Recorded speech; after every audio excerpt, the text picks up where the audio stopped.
Malapit na rin itong matapos. Alas formado na. Makikita mo dito malapit sa 17th floor. Actually meron pa palang taas to. View deck, pero yan yung sarado. Talagang umuunlad na ang Batangas City. Ngayon pala ay ginagawa na itong bagong tourist attraction na tinatawag nilang the First Glass Walkway or kilala din sa tawag na Miracle Walk. Ito ay malapit dito sa Monte Maria Shrine. Ito ang site of the Mother of all Asia, Tower of Peace, at the tallest statue of Virgin Mary in the world. So, mas marami na kayong pwedeng pagpasyalan dito ngayon sa Monte Maria.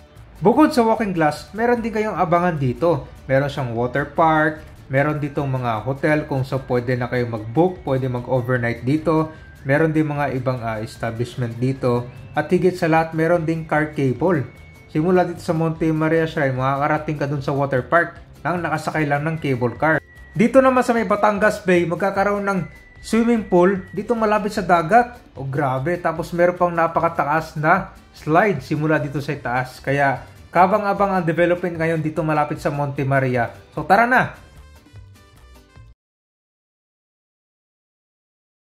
Hey! Magandang hapon!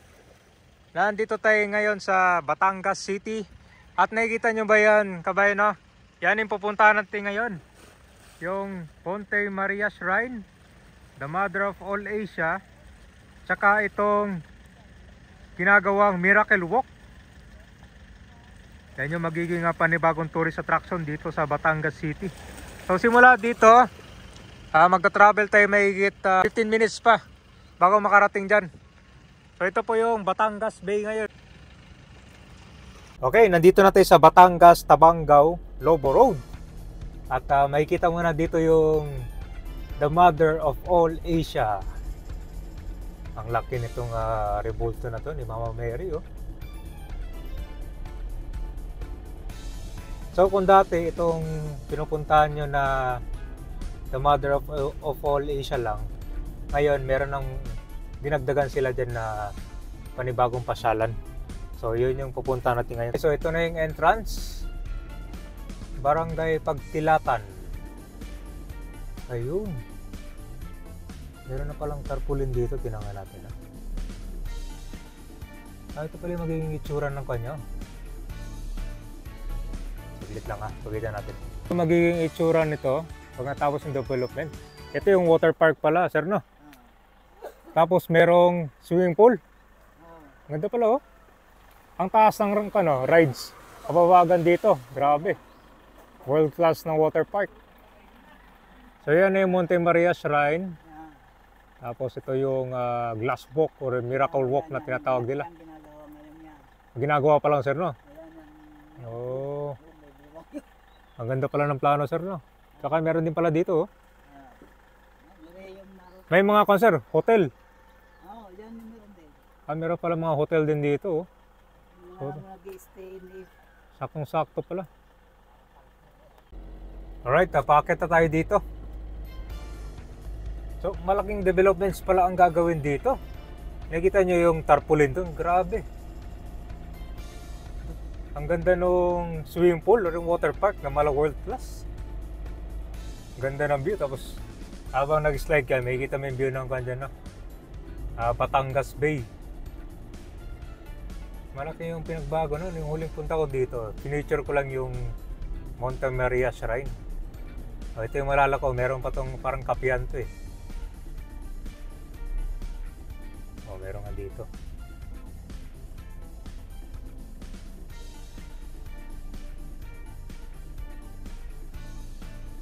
Ayun, ito na pala yung glass walk, oh.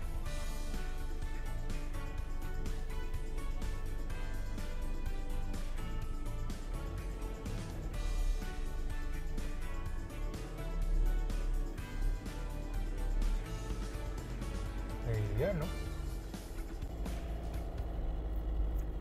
Yung mukha at saka kamay ni Mama Mary dyan, kanyan, bronze. I think mga 11 to 13 tons ang bigat niyan. Dito yung parkingan, maglalakad na tayo pahaba dito. Pakita na natin na ito yung bagong daanan pala nagawa dito, oh. mas makikita mo yung view ng Batangas Bay. Yan siya. Baka ba nakikita nyo, ang tawag nila nito ay capsule. So ito siya, ito na yung parang hotel. Pang ano pala to, pang pamilya. Yan oh. So madami yan. Ito meron din pa. Ito pangatlo yata ito napuntahan natin. Ganda oh. Tapos sa harap mo yung view yung ano, Batangas Bay. Malapit na rin itong matapos. Alas formado na.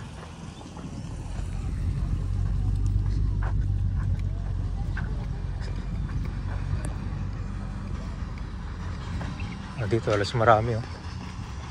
Yan, so ito na yung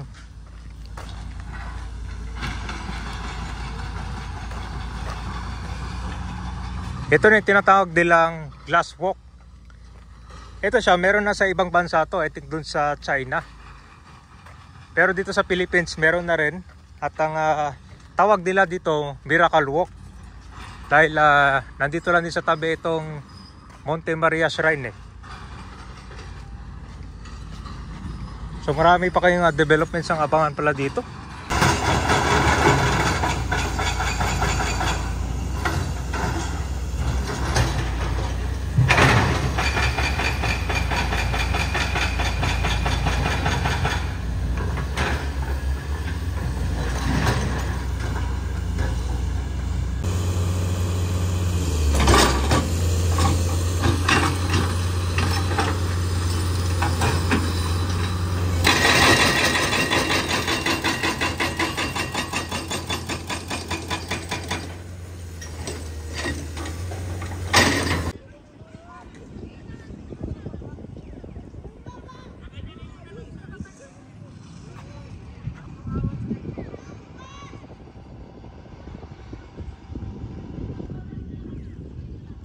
So sa mga excited dyan, gustong pumasal dito sa Monte Maria Shrine, mas maganda kung papunta dito patapos na, para pwede kayo mag-book ng hotel dito. Tapos masilawan nyo itong ganda na itong glass walk bago mag December yata ang target date nila matapos ito para mabuksan sa publiko. So, hanggang dyan yung taas nya oh. Para kang nasa Titanic yan kapag nasa dulo ka. O yan yung view niya oh. Yung Batangas Bay, di ba? Ang ganda oh. So maraming mga capsule yan dito ang gagawin. Lang dyan, so, transparent lang, di ba? Makikita mo na yung view agad dito ng Batangas Bay. Tsaka yung ano, Miracle Walk, di ba? Yan yung pinakadulo nyo. Grabe.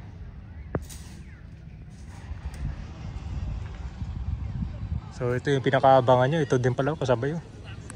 Around dito, pag gusto nyo mag-book ng events, pwede kayo mag-inquire dito. Meron pang pinaka-location. Nandito tayo sa first floor nitong Monte Maria Shrine.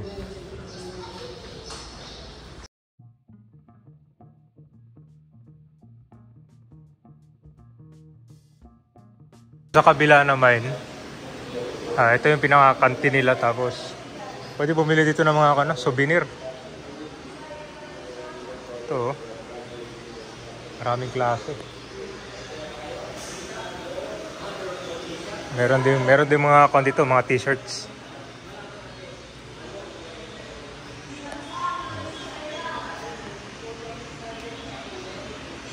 Ito dito, ma'am? 21? Ang taas pala. Maghahagdan tayo? Okay. So ito kabayan, bumili tayo ng ticket dito. Anong tawag sa ma'am? View deck. MOA view deck. Alright. So ito elevator sa konti ma'am, 17th floor. Ikaw pala dito. Kasama ka ma'am? Hindi siya kasama? Okay. So guys, napunta tayo ngayon ng 17th floor. Sa 17th floor. Actually, meron pang floor ito hanggang 21. So dito, mas makikita mo ng 360 view, yung Batangas Bay. Yan dito. Meron pang akyatan yan dyan, no? Ayan. So meron palang kon dito, entrance fee na 150. May kita mo dito malapit sa 17th floor. Actually meron pa palang taas to, view deck, pero yan yung sarado.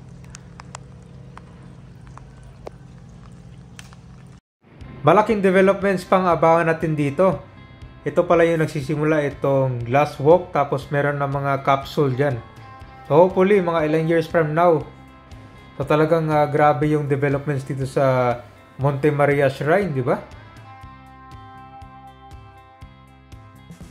Bakit may half moon, sir? Ayan yung design nila. Design. Wala? Mabilis ang... Mga dalawang pa, tatlo. Lima na? Mabilis pala, sir, na? Mabilis. Overtime. Entrance siya, sir, dito. Alam ko yun ang entrance. So yung kabayan, ito yung abangan natin dito after ilang months. Kasi ito pala, mahigit 3 months na sila ko-construct dito. Pag sa bukas sa publiko, kabayan, mapupuntahan nyo yung dulo dun na mala Titanic feels.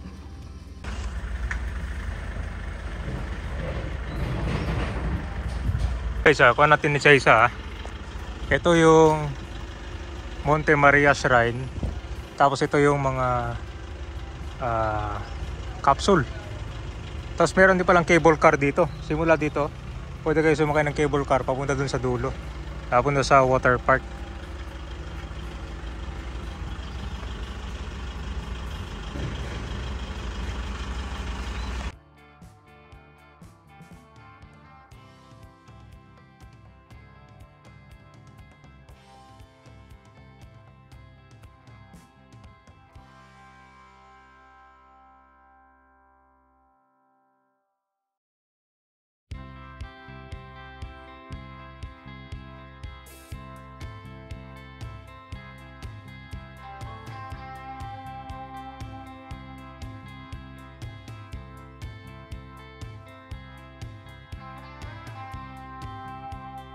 Sinong excited dyan dito sa Miracle Walk? Talagang mapapalula ka dito at masasama mo to sa bucket list mo ngayong bakasyon. Dahil sakto bago mag next year, bukas na to. Dito yung pinakadulo nyo, para siyang talaga, no? Yung sa barko. Tapos ang lakas pa ng hangin niya pag nandiyan ka sa dulo. O, di ba? Tapos yung baba niya naman, I think mayroon pang gagawing kalsada dyan. Tapos ito yung mga capsule line sa mga natanong ko, parang pwede siyang i-rent, pwede niyang gamitin kahit ano. Maganda siya, di ba? Kasi transparent. Tapos yung view mo dito, Batangas Bay, panalo na talaga.